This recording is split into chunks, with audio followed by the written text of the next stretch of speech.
ఈ రోజుల్లో ఈక్విటీస్ లో పెట్టుబడి పెట్టడం అనేది పెరిగిపోయింది. అందులోనూ ఎక్కువ మంది మ్యూచువల్ ఫండ్స్ లో ఇన్వెస్ట్ చేస్తున్నారు ఎస్ఐపిల ద్వారా. అయితే ఈ మధ్య నేను గమనించింది ఏంటంటే ఎక్కువ మంది సేమ్ మిస్టేక్ చేస్తున్నారు. ప్రతిరోజు కామెంట్స్ లో కూడా చాలా మంది అడుగుతున్నారు, మేము ఫలానా ఫండ్ లో ఇంత ఎస్ఐపి చేస్తున్నాము, ఇంకొక ఫండ్ లో కొంత ఎస్ఐపి చేస్తున్నాము, మేము చేస్తున్నది కరెక్టేనా అని అడుగుతున్నారు. ఈ వీడియో చూస్తే మీ అందరికీ ఒక క్లారిటీ అనేది వస్తుంది. అందుకోసం మనం ముగ్గురు స్నేహితుల కథ ఒకటి చెప్పుకుందాం. కార్తీక్, ప్రవీణ్, రాజు ముగ్గురు ఫ్రెండ్స్.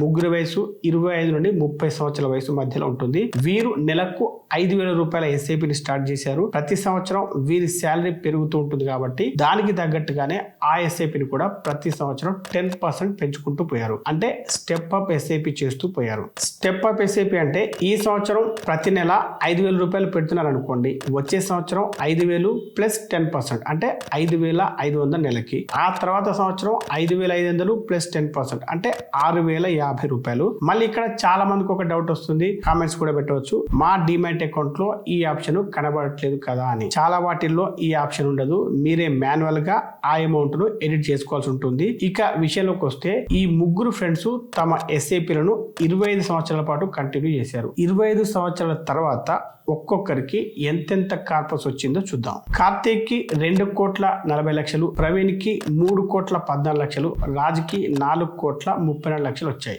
ఇవన్నీ 25 సంవత్సరాల తర్వాత వచ్చే కార్పస్. ఈ అమౌంట్ కు ఈ రోజు వాల్యూ ఎంత అని కూడా మనం ఒకసారి చూద్దాం. ప్రతి సంవత్సరం ఇన్ఫ్లేషన్ 5% ఉంది అని మనం అనుకుందాం. అప్పుడు కార్తీక్ 2,40,00,000, ఇప్పటి వాల్యూ 69,40,000. ప్రవీణ్ 3,14,00,000, ఇప్పటి వాల్యూ 92,65,000. రాజు 4,34,00,000, ఇప్పటి వాల్యూ 1,28,00,000. ఇప్పుడు అసలు డౌట్ ఏంటంటే ముగ్గురికి 3 రకాలుగా కార్పస్ ఎందుకు వచ్చింది? ఎస్ఐపి ఒకటే అయినప్పటికీ ముందుగా మీకు తట్టేది ఏంటంటే ఒకరేమో డైరెక్ట్ ఫండ్స్ లో ఇన్వెస్ట్ చేసి ఉండొచ్చు, ఇంకొకరేమో రెగ్యులర్ ఫండ్స్ లో ఇన్వెస్ట్ చేసి ఉండొచ్చు అని. కానీ ఇక్కడ అది కాదు. ఈ direct funds, regular funds compare చేస్తూ కూడా ఒక వీడియో చేస్తాను దీని తర్వాత.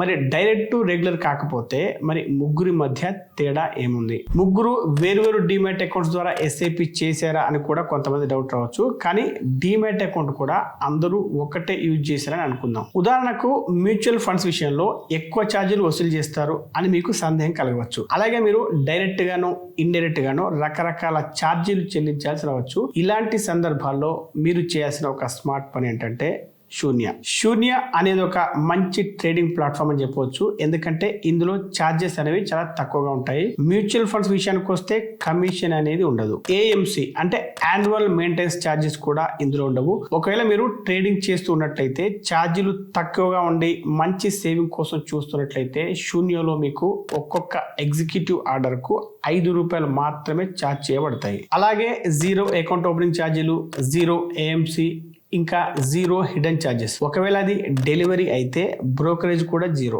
దీన్ని ఎంతవరకు నమ్మొచ్చు అంటే ఇది NSE, BSE, SEBI, AMFI, MCX, NCDEX, CDSL లాంటి రెగ్యులేటరీ బాడీస్ చేత సర్టిఫై చేయబడింది.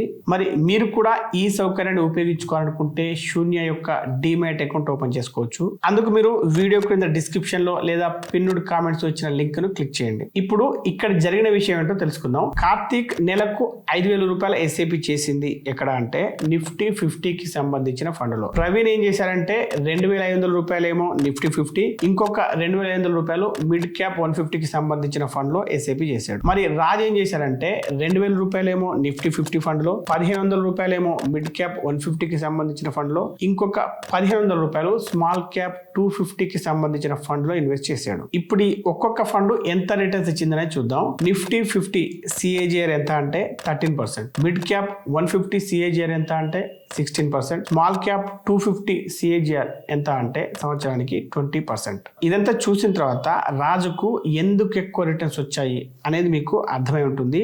అతడు ఏం చేశాడు అంటే అసెట్ అలొకేషన్ అనేది కరెక్ట్ గా చేశాడు. తన ఇన్వెస్ట్మెంట్ ను ఏదో ఒక ఫండ్ లోనే పెట్టకుండా కొంత లార్జ్ క్యాప్స్ అంటే నిఫ్టీ 50, కొంత మిడ్ క్యాప్స్ అంటే మిడ్ క్యాప్ 150, మరికొంత స్మాల్ క్యాప్స్ అంటే స్మాల్ క్యాప్ 250 లో ఇన్వెస్ట్ చేయడం జరిగింది. లార్జ్ క్యాప్స్ లో రిస్క్ తక్కువగా ఉంటుంది, రిటర్న్స్ కూడా తక్కువగానే ఉంటాయి.